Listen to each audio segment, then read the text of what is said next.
right, this week we're talking about making room, and I just made some, and it feels so good. When the clock came around in 2018, something shifted and shit got really real for me. It was good stuff. Then I turned 39 in March, and we kicked it up to a whole new level with the first ever Women Wine and Why retreat. It was amazing.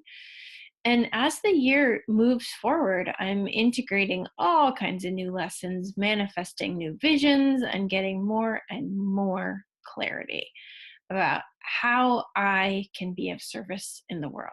And that's really what it's all about for me. So sometimes clarity comes in the letting go, and that's what this Making Room post is all about. So it's funny, it can happen in the letting go even more than in the adding on, right? We think like the adding is where the magic is, but it's often the letting go where the magic is. And this weekend, I let go of two things that I love in order to make room and focus on things that I'm even more passionate about right now.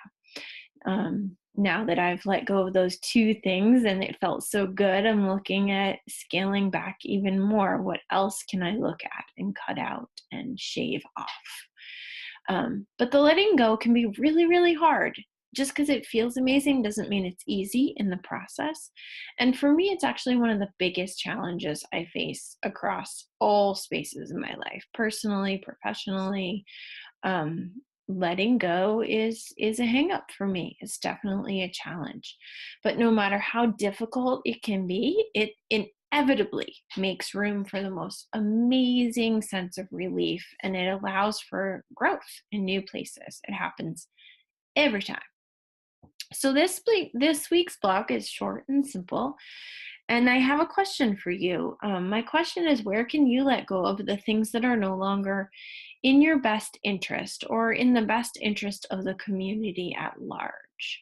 So sometimes we hold on to things for all different reasons, but when we really look at, is the holding on in the best interest of the community at large, we see that it's not, in fact. And that even though it's hard for us to let go, it's better for the bigger whole. So send me a message and I will be happy to either support you as you take a leap in letting go or celebrate with you if you've already made a change in your life. Let's have a letting go party. You're invited. I'm there. I'm waiting for you. But here's how I do some of the work. Again, I have a new process coming to you, which makes evolution number 3 in the blog, and I'm not sure when it's going to come out, but I use many practices and tools in my life, and this thought, question, action process is really powerful. So the thought here is, I love it too much to let it go.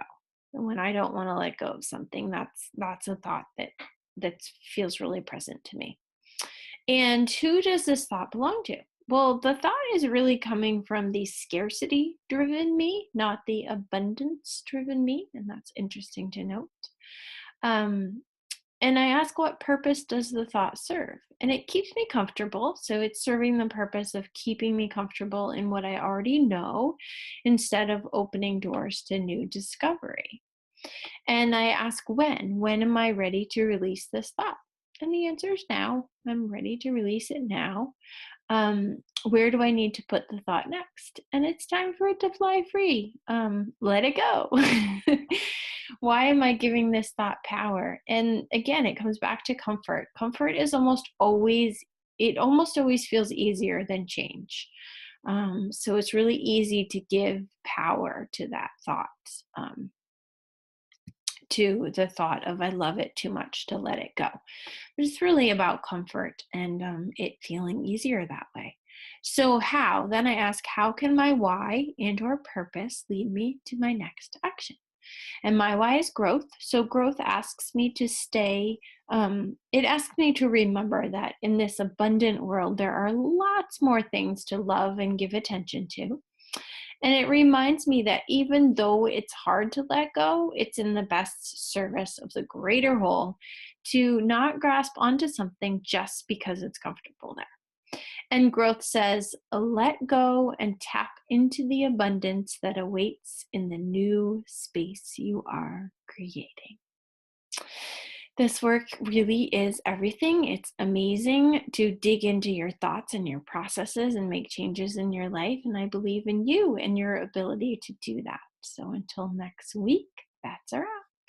My goal is your growth, so I hope this was helpful to you. Please do reach out and let me know. And remember that we can work one-on-one together in the 9-week Live Your Why coaching program. You can find a link to that on the website. You can also listen to our co-hosted podcast, Creating Wealth and Wellness, free on iTunes or here on the website. And if you're interested in building residual income, check out the Join Our Networking Family link. Until next time, keep doing that thought work. I believe in you.